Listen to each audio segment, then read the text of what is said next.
Right, the Austin Healey 104. The fuel line that goes down from the back of the tank, you can see it in here actually.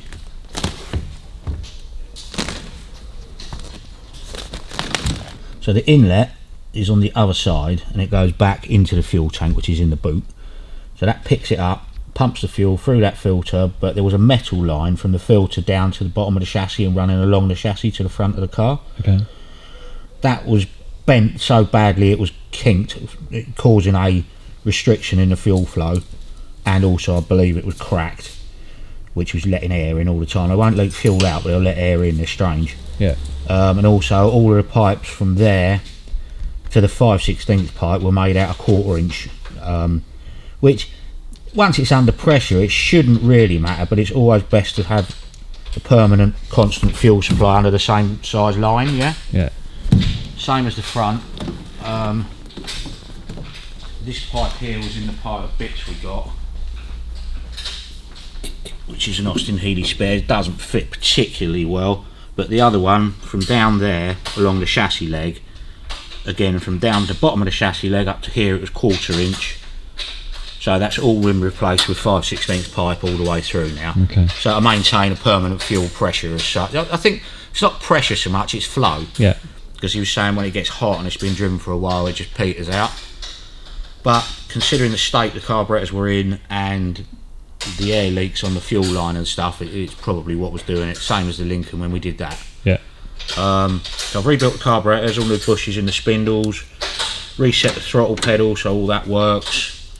But I've got to take the front car back off because I can't remember for the life of me if I spread the screws that hold the main throttle butterfly in. Okay. You do not want them falling out, that's game over. Yeah.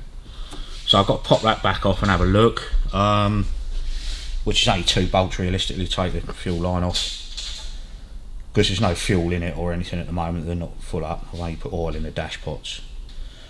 Check the vacuum advance on the distributor, which basically runs from tube here on the bottom of the carburetor,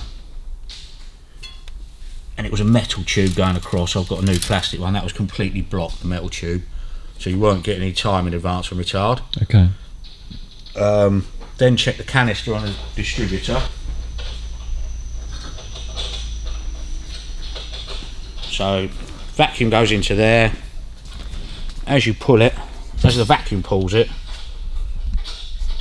it moves the distributor head like that, yeah? So adjust your timing. Okay? Okay. That didn't work. That's not the was that the canister out of it? That is the canister out of it. I found some others in my box of stuff, but none of them work, so I had to order another one. It's only 16 quid or something off Amazon. Yeah. But whilst doing that, strip the dizzy to clean it all.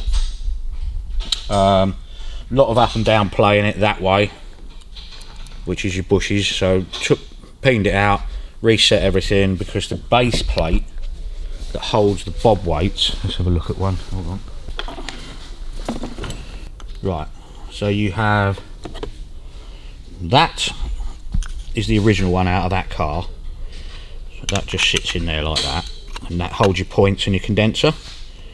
That's irrelevant, you can put that, it doesn't matter which one it is as long as you can get it to a position to time up. Right, so you've got vacuum advance and retard, which is that bit, vacuum drawers on that, that sits in there like that.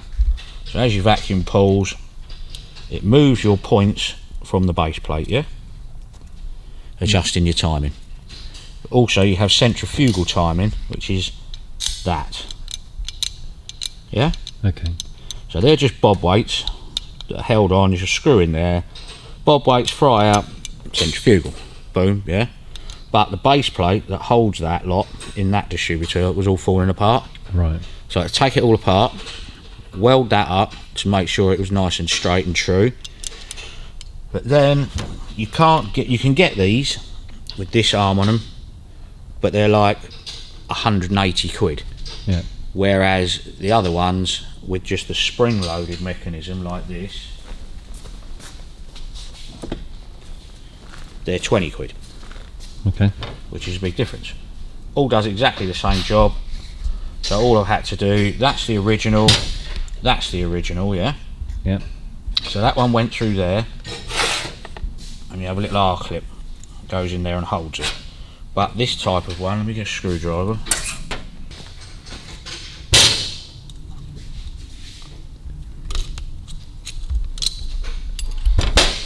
So that is the difference. So we're all exactly the same length, exactly the same length bars, exactly the same length plunger. That one's on a pivot bar with a pin coming up, which would hold onto that base plate, yeah? Okay. But that one, when you put that in, you can't hold that to that, okay? Because it's a different setup. So I've changed the base plate in there to one with a pin in it. See that pin? Yep. Okay, so they're all generic Lucas D25s, D45s, whatever they are. So that just slides in there when you put it together. You wiggle your spring inlet.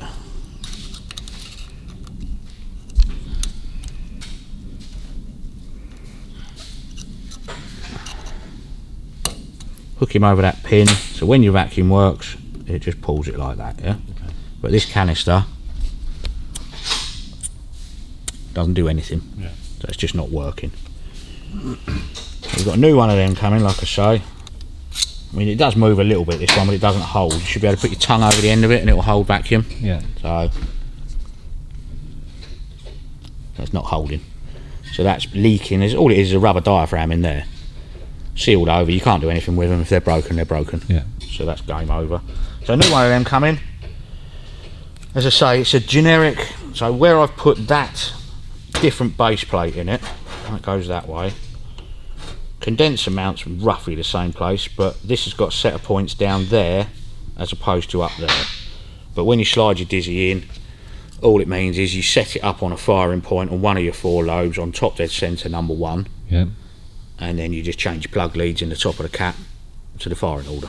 Okay. That's it. So, like I say, most dizzies you can get away with changing bits here, there, and everywhere if you understand the fact that when you put the cap back on, Yeah. your firing order isn't going to be the same. So you've got to then just do that, which sounds a little bit quirky, but it's not. It's not difficult. Got the front brake shoes. Thinking all's good and well. We'll change them. They didn't fit. So this is a BN2. The shoes that it had in it were BN1 for some reason. Okay. Now what I think possibly has been done is originally this was a steel wheeled car and they've converted it to wire wheels, Okay. which I believe is a smaller drum. They fit circumference wise and everything, they just don't fit width wise. The shoes on the BN2 are too wide for these drums. Oh, okay. So when you put the drum, it's only minimal, when you put the drum on and tighten the wheel up, it locks everything up.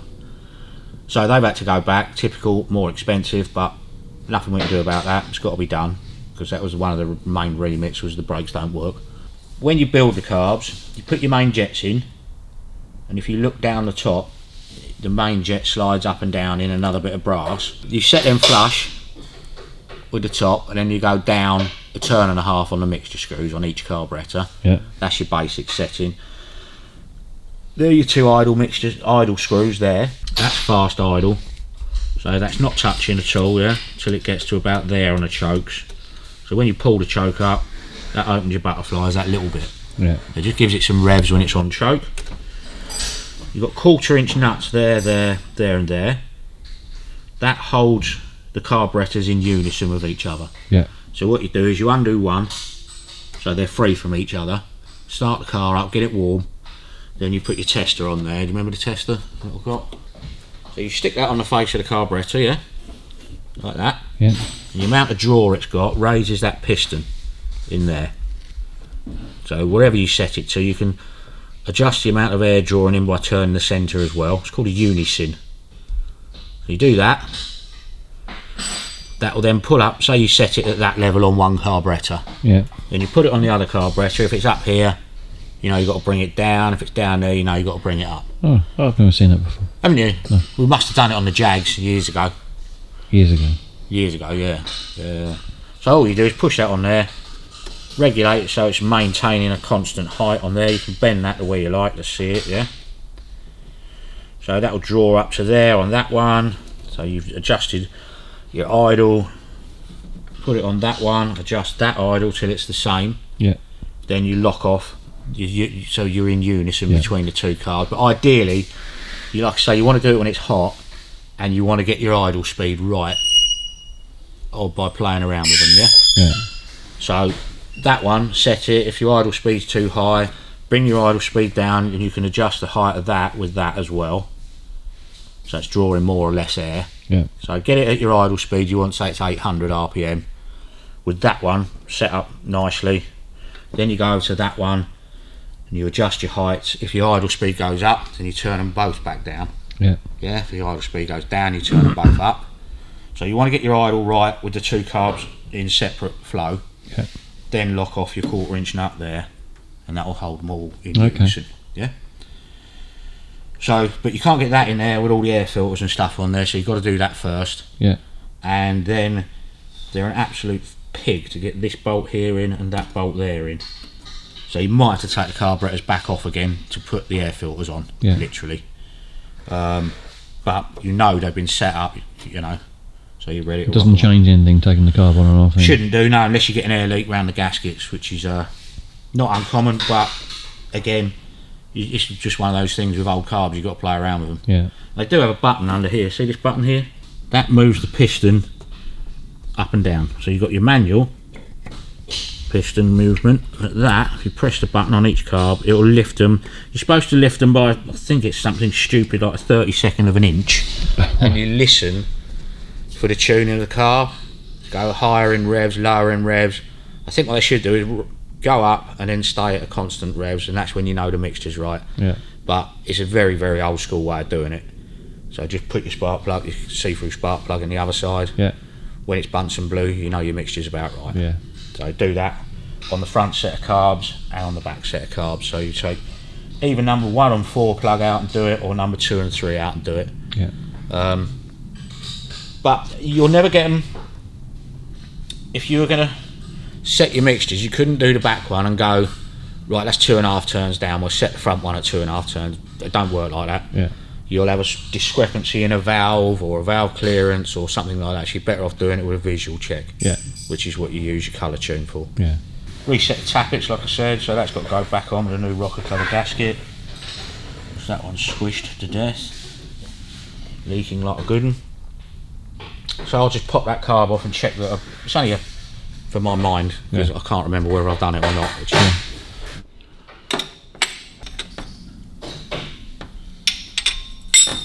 Also, the other thing to check, see that tube there? Mm-hmm. That's a balance pipe between your 2 inlet manifolds. So you want to make sure you're not getting any air in through there anywhere. Okay. So when it's running, you squirt that and see if it makes any difference to how it's running, because it could have a gasket gone in there or something.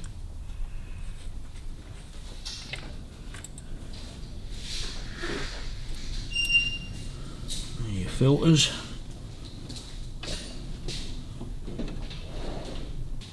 Right, so take your choke tubes off, or choke, whatever it was called, stirrup off, which I thought was probably non-original, but it is original. Oh, that's the other thing I did, I reset all the throttle linkage, so you've got pedal now. Do you remember the pedal was all the way down? Yeah. So I've redone all that. And that's that out of the way, that's that out of the way, so just got your 2 bolts to hold it on now.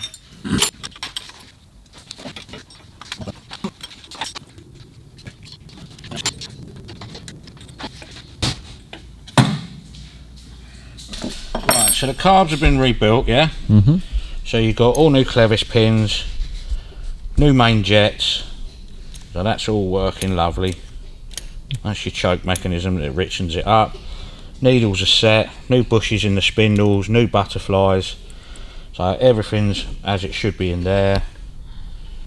I'll have to take, no I didn't peen them over. Okay, so I've got to take the piston out.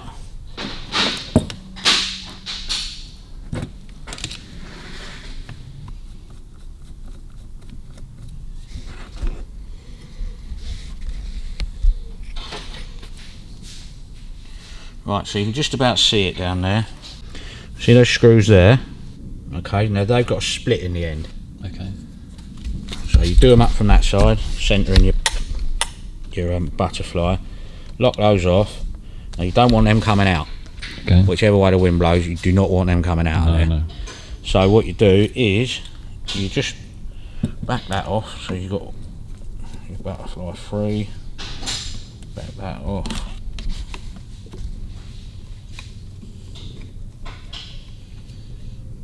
So you can just see the heads of them where or the ends of them where the slot is. All I want to do is just put a screwdriver in there. Probably have to get a thinner one than that, and just tweak them a little bit. Okay. Because if they come off and go down into the engine, Yeah. which is what I wanted to check, because I've obviously forgotten to do it. What made you suddenly wonder if you'd done it or not? I did the back ones, and I suddenly thought to myself, did I do that on the front carb or not? So all you do is pop a screwdriver in there, get in the slot, get in the groove, man, and literally just give it a little tweak. You don't want to go mags, you can snap the ends off, which is fine and dandy when you're doing it like this, but you don't want to do it on the car or anything like that, yeah? Right, that's that. So I don't know if you can see that any better, you probably can't. But it's just spread those threads, just that little bit, and it just stops it coming out, yeah? That's it, that's all I needed to do. Alright. But I'd forgotten, so, or had to double check.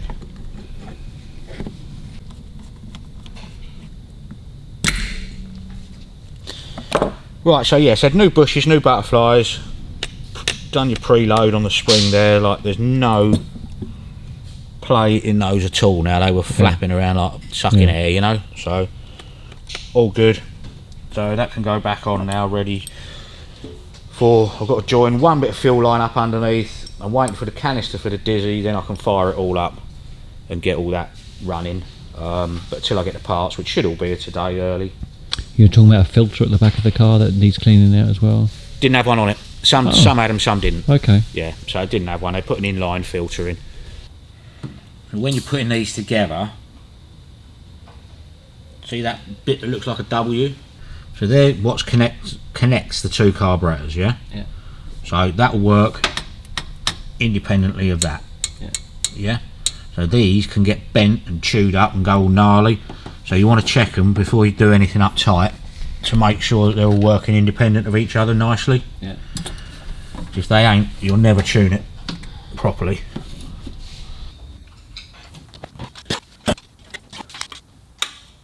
They've got to be tight, the cars, but don't over tighten them because you bend the flanges on the back otherwise. Yeah.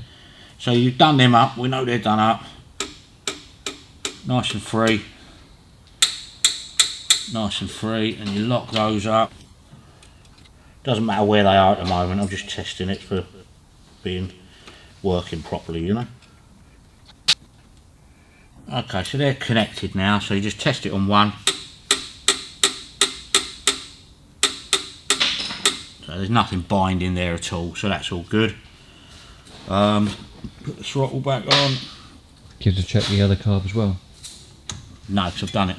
Oh, okay. Well, you know that one, they were working independent of each other, yeah? No, I mean that flywheel screw.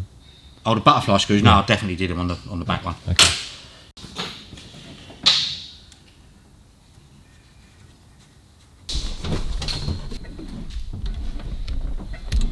Which is good. That's nice and smooth, that actually. So that will only go on one way, yeah? Which is that way, because it sits in there like that. And this is where all your chokes and shit come in, and they're horrible most of the time. So that only goes that way.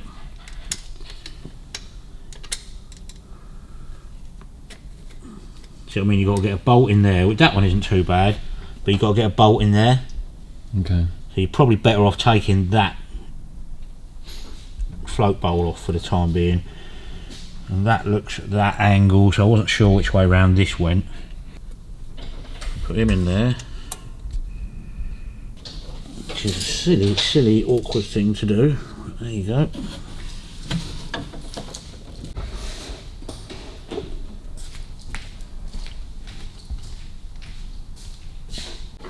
Offer that back up.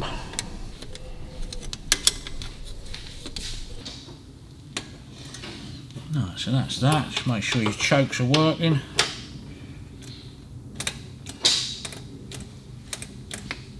Yeah, that's all good.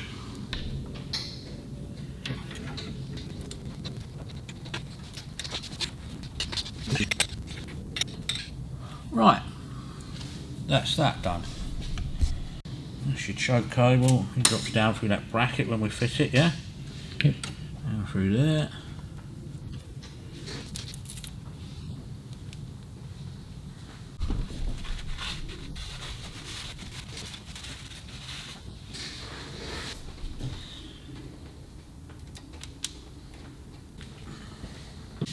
Looks nice and square.